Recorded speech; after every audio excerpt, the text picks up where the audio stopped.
विभिन्न देशों में नौकरी करने के लिए जाते हैं, उसके लिए जो एक टेस्ट होता है आयल टेस्ट, उसमें बता रहे हैं उसमें भी बहुत बड़ी धांधली है। उसमें भी प्रश्न पत्र पहले लीक हो गए, उसको भी बेचा गया। बताओ, आयल टेस्ट में भी नहीं छोड़ा। अरे कहां जाएगा जिसने 10 बार वो परीक्षा दे दी है, उसका नंबर आ गया विदेश जाने का, लेकिन वो आयल टेस्ट पास नहीं हो रहा।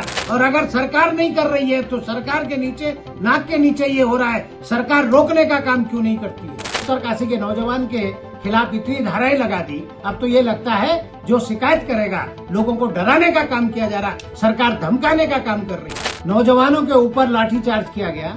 मेरे क्षेत्र के भी 2 नौजवानों के हाथ और पांव टूट गए। नमस्कार, मैं मोहन कैंत्रा और आप सब देख रहे हैं यूके वाणी। आज हमारे साथ प्रतापनगर विधानसभा से लोकप्रिय विधायक श्री विक्रम सिंह नेगी जी हमारे बीच में हैं। और आप देख रहे हैं कि तमाम इस समय जो भर्ती घोटाले को लेकर, पेपर लीक प्रकरण को लेकर, सीबीआई की मांग को लेकर जो पूरे प्रदेश भर में इस समय मुद्दा गरमाया हुआ है, और जिस प्रकार विक्रम सिंह नेगी जी ने इस समय विधानसभा के अंदर विपक्ष ने जो, और खासकर पहाड़ से आने वाले जो हमारे विधायक हैं, हम उनकी बात करेंगे। उन्होंने जो अपनी गंभीरता से इस समय और अपनी पुरजोर तरीके से जो विधानसभा के अंदर मुद्दा उठाया है, तो भर्ती घोटाले के अंदर विक्रम सिंह जी, जो ये पेपर लीक का जो मामला है, सील टूटने का, इसको लेकर आपको क्या कहना है? देखिए, उत्तराखंड में विषम भौगोलिक परिस्थिति, पहाड़ के लोग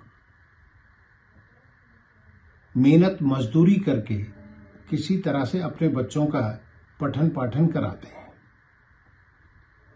और उसके बाद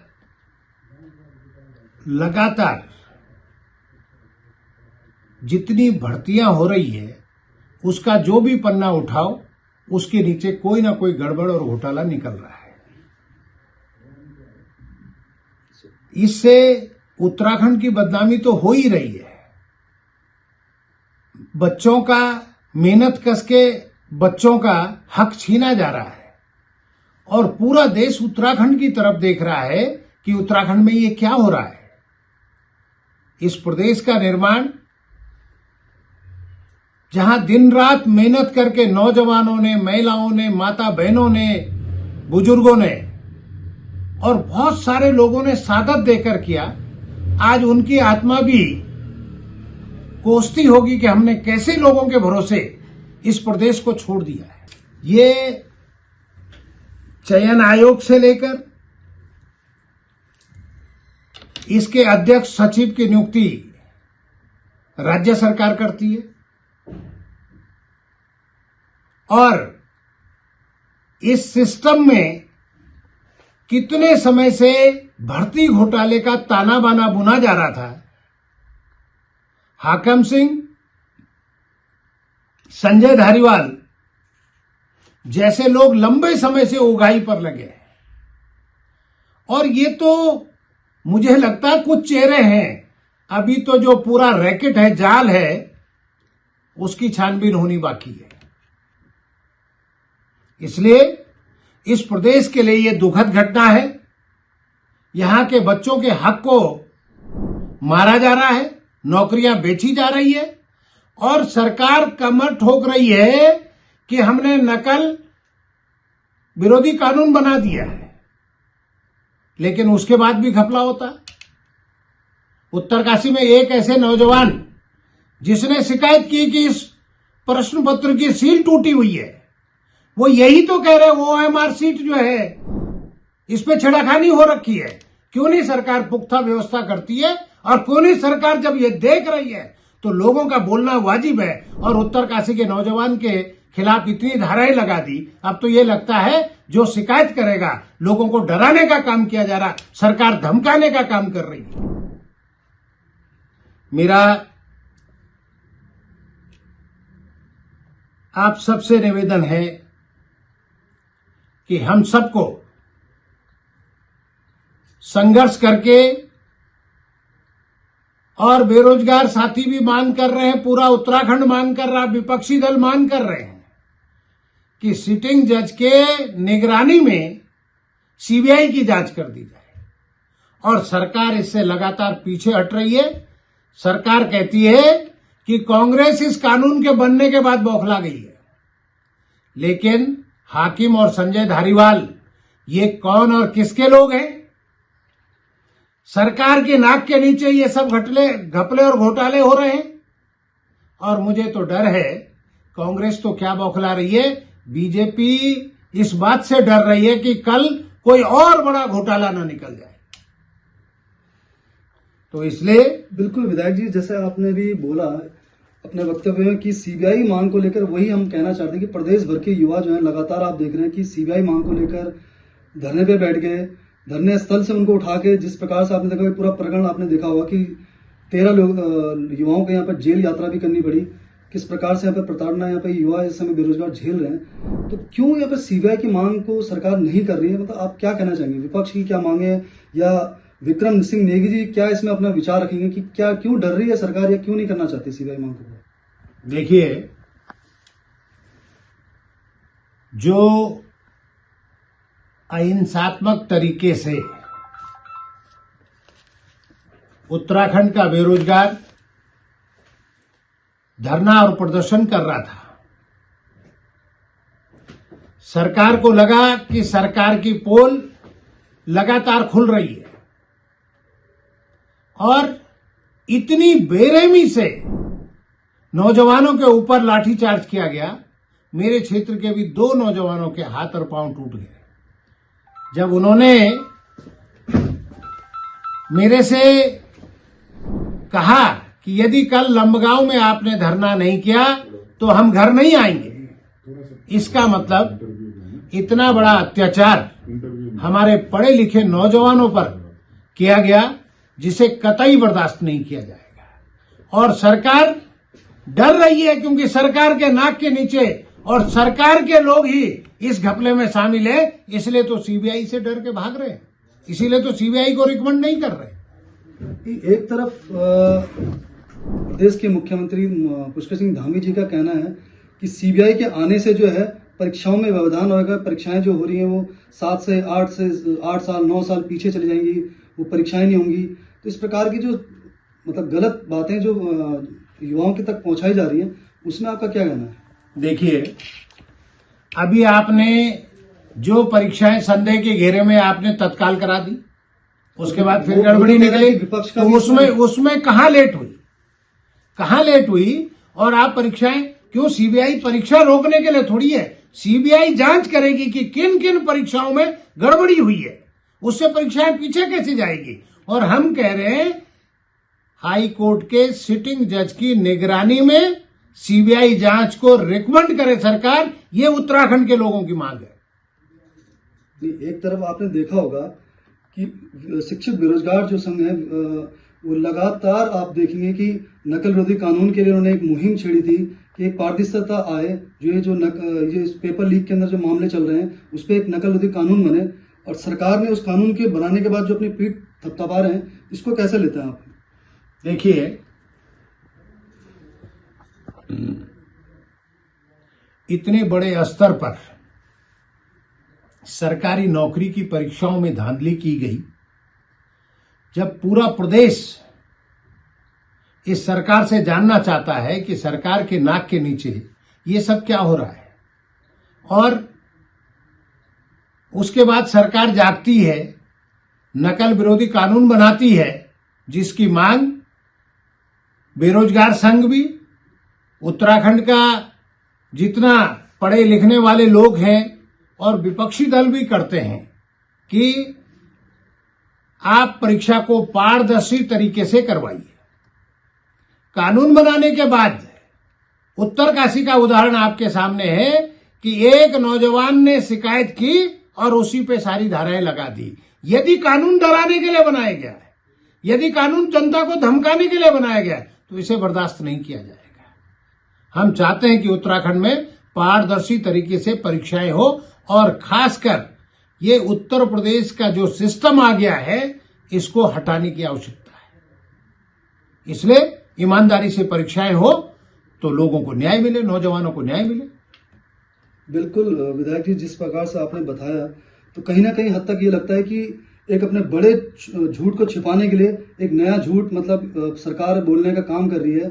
जिस प्रकार छोटी छोटी जो मांगें इस समय युवा बेरोजगारों की थी, तो उन्होंने उस चीज को एक गुमराह करके नकल बदली कानून को अपने ही तरीके से बनाकर युवाओं के ऊपर थोप दिया है, जहां पर इनको युवाओं को कहीं ना कहीं हद तक इन्होंने डराने की इसमें कोशिश की है कि कोई अगर युवा अपनी आवाज को अगर उठाना चाह रहा है तो एक तरफ से उनको डराने का भी इन्होंने इस कानून को बनाकर कर दिया है।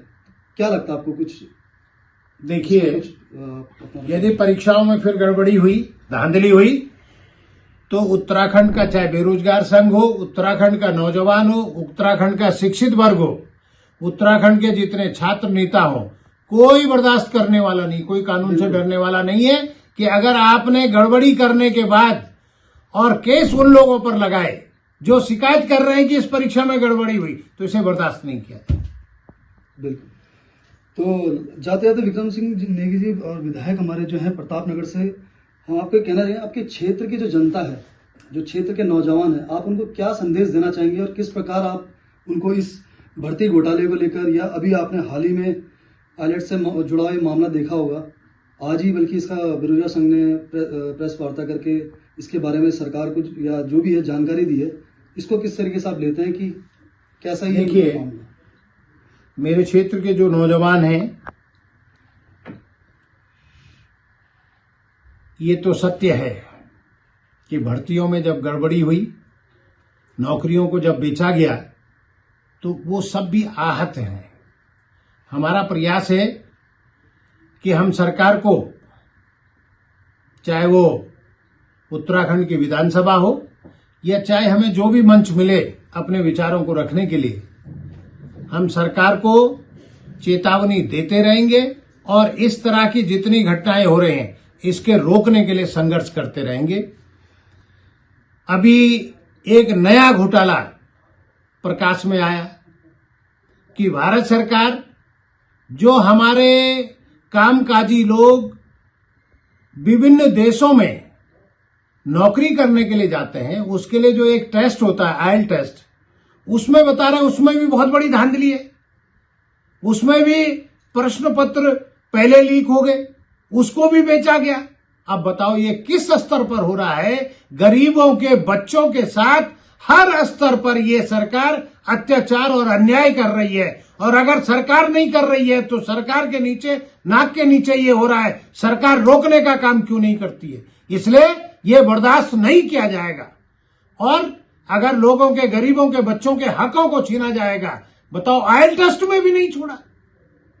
अरे कहां जाएगा जिसने 10 बार वो परीक्षा दे दी है, उसका नंबर आ गया विदेश जाने का, लेकिन वो आयल टेस्ट पास नहीं हो रहा, वहां भी गड़बड़ी हो रही है। इसलिए ये दुखद है। हम तो कहते हैं सरकार जागो, वरना जनता आपको अच्छी तरह से जगा भी देगी और सुला भी देगी। धन्यवाद। बिल्कुल विधायक जी, जाते जाते एक उदाहरण मुझे और एक कहावत याद आ गई थी, विनाश काले विपरीत बुद्धि। तो मुझे लगता है कि सरकार का भी अभी अंत समय आने वाला है शायद। जिस तरीके से मुझे लग रहा है कि आप देख रहे हैं कि प्रकरण जो आयल टेस्ट का आप बात कर रहे हैं, या उत्तराखंड में जो लगातार ये भर्ती घोटाले के जो मामले चल रहे हैं, तो कहीं ना हद तक लगता है कि ऊपर तक मामला जाने वाला है। जिस प्रकार से ये अभी जो है ये आयल टेस्टिंग की बात भी यहाँ पे सामने आई है, मुझे तो लगता है कि ये बहुत बड़ा रैकेट है और बिना सरकारी मेलजोल के ये संभव नहीं है, क्योंकि परीक्षाएं करवाने में सरकारी अधिकारी लोग, सिस्टम हो गया इसमें सिंपल, और सरकारी कर्मचारी लगे हुए हैं। ये कहीं ना कहीं बिना साजिश के ये हो नहीं सकता। अगर हमको आने वाली पीढ़ी के लिए न्याय चाहिए तो इस लड़ाई को पूरी जमीन से लेकर आसमान तक लड़ना पड़ेगा।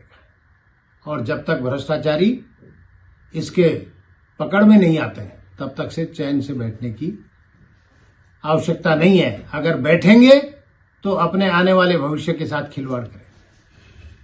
एक आखिरी सवाल विक्रम सिंह जी, आपने अपने क्षेत्र की जनता के लिए जो इस समय एक विकास पुरुष के नाम से आपको वहां पे जाना जाता है और एक लोकप्रिय चेहरा भी हैं आप इस समय उत्तराखंड के विधायक के रूप में, तो क्या उपहार आपने इस बार विधानसभा में अपने क्षेत्र की जनता के लिए वहां पे दिया है? देखिए, मैंने एज ए विधायक 12 से 17 में उस क्षेत्र में जो फिकवाल समुदाय है उसको ओबीसी में शामिल किया। दो पॉलिटेक्निक, दो ITI वहां स्वीकृत की, दो तीन पंपिंग योजनाएं स्वीकृत की। वहां के जो 2 महाविद्यालय हैं उनमें विज्ञान के विषय से लेकर PG के विषय स्वीकृत कराए। वहां की सड़कों को हॉट मिक्स डामर कराकर, अक्सर गांव की सड़कें हॉट मिक्स डामर नहीं होती है, हमने प्रयास किया कि लोगों को अच्छी और मजबूत सड़कें मिली। कुछ सड़कों की हालत खराब है। इस समय मेरा प्रयास है वानिकी विश्वविद्यालय का एक परिसर वहां, जिसकी मैंने प्रशासनिक स्वीकृति दिलवाई, वित्तीय स्वीकृति के लिए मैं लगातार संघर्ष कर रहा हूं। एक शोध प्रसार केंद्र वानिकी विश्वविद्यालय का और माली ट्रेनिंग का सेंटर, उसको भी स्वीकृत करवाया, उसके भी वित्तीय स्वीकृति के लिए संघर्ष कर रहा हूं। और बहुत सारे ऐसे मामले हैं जो लंबे दिनों से मेरे यहाँ नागराजा धाम है, नागराजा धाम के लिए हमने ADB से उसके पर्यटन विकास के लिए खैट, PD1, PD2, प्रताप नगर, ये ऐसे ऊंची चोटियां हैं टिहरी लेक की, जिनका हमने विकास के लिए संघर्ष कर रहे हैं कि ये पर्यटन से कैसे जुड़ सके। आपके टिहरी लेक की जो 42 किलोमीटर की झील है, वर्ग किलोमीटर की, उसमें 1500 करोड़ रुपए तो अभी स्वीकृत हो गया है उसके पर्यटन विकास के लिए। लेकिन मध्य हिमालय में इतनी बड़ी झील दुनिया में नहीं है, इसलिए इसको पर्यटन से जोड़ने के लिए हमारा प्रयास होगा कि हम और ज्यादा प्रयास करें कि हम वहां के बेरोजगारों को स्वरोजगार से कैसे जोड़ सकते हैं। और इस राज्य का जब तक हम पहाड़ पे उद्योग उद्यम नहीं चढ़ा पाए, तब तक हम सबको नौकरी तो नहीं दे पाएंगे, लेकिन स्वरोजगार से जोड़ने का हमारा निरंतर प्रयास रहेगा। और सरकार का भी निरंतर मंथन और मनन होना चाहिए कि कैसे हम नौजवानों को स्वरोजगार से जोड़ सके। एमटेक वाले को जब नौकरी नहीं मिल रही है तो सोलर के माध्यम से हमने सरकार से कहा, आपने सोलर की स्कीम तो लिया है, लेकिन आपने कभी देखा आपके 33 kV के सब स्टेशन में 2-2 घंटे तक बिजली नहीं रहती है। 60-60 किलोमीटर लंबी आपकी विद्युत की लाइन है और उसमें एक जो है आपका लाइनमैन है। अगर वो टूट गया 60 किलोमीटर जाना, उसको जितनी तनख्वाह मिलती है उतना तो उसका तेल का पैसा नहीं है। आपके ग्रिड को ठीक करना पड़ेगा, उसको मजबूत करना पड़ेगा, उसकी स्ट्रेंथनिंग करनी पड़ेगी और आपके सब स्टेशनों का उच्चीकरण करना पड़ेगा, तब आपकी योजना चलेगी। भारत सरकार की योजना थी, अनुदान देती थी कि उद्यम उद्योग लगाने के लिए हिमालयन क्षेत्र में, उसमें हिमाचल था, हम थे और जम्मू कश्मीर था, वो बंद कर दिया।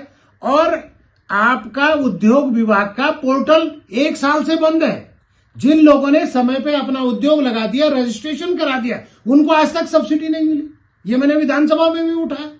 तब तो जब अगर सब्सिडी मिलेगी तो तब कुछ हो सकता है पहाड़ों, तब हमारे नौजवान कुछ आगे बढ़ सकते हैं। इसलिए सरकार को चाहिए कि वो पहाड़ों के विकास के साथ साथ 4 धाम यात्रा के लिए मात्र जो है 10 करोड़ रुपए रखे हुए हैं। अरे 10 करोड़ में इतनी सड़कें हैं, इतनी आपने स्वास्थ्य सुविधाएं देनी है, इतने लाखों लोग उसमें आएंगे, इतने से होने वाला नहीं। 4 धाम यात्रा हमारी पहचान है उत्तराखंड की, और उसका संदेश गलत नहीं जाना चाहिए। पर्यटन ये घर और गांव को रोजगार से जोड़ सकता है, स्वरोजगार से जोड़ सकता है, लेकिन उसका बजट इतना सा रखा गया है। इसलिए मेरा कहना है, विधायक जी, आपकी विधानसभा से अभी एक जेल यात्रा करके आपके क्षेत्र से चेहरा है हरिओम भट्ट जी, वो भी जेल यात्रा करके आए अभी 7-8 दिन और निरंतर इस आंदोलन में जुड़े हुए हैं। तो कुछ कहना चाहेंगे आपकी एक उनके? हरिओम भट्ट हमारे NSUI के अध्यक्ष हैं और उत्तराखंड में बेरोजगारी चरम पर है। देश में उत्तराखंड रिकॉर्ड तोड़ रहा है बेरोजगारी का। हरिओम भट्ट जी ने इन सब समस्याओं को देखते हुए, गंभीर समस्या को देखते हुए और जो भर्ती घोटाले हो रहे हैं इन सब को देखते हुए ये भी इस आंदोलन में सम्मिलित हुए। मैं इनको बधाई देता हूं और वो लगातार इस काम पर लगे रहे। नमस्कार। चलिए फिर ये तो प्रताप नगर क्षेत्र से एक लोकप्रिय विधायक विक्रम सिंह नेगी जी, और इन्होंने स्पष्ट किया है कि ये छात्रों के साथ निरंतर इस आंदोलन में जारी रखेंगे और विधानसभा से लेकर प्रदेश भर में जहां तक ये हो पाएंगे इस आंदोलन को और इन CBI मांग को लेकर जो भी स्थानीय मुद्दे हैं उनको लेकर डटे रहेंगे। धन्यवाद।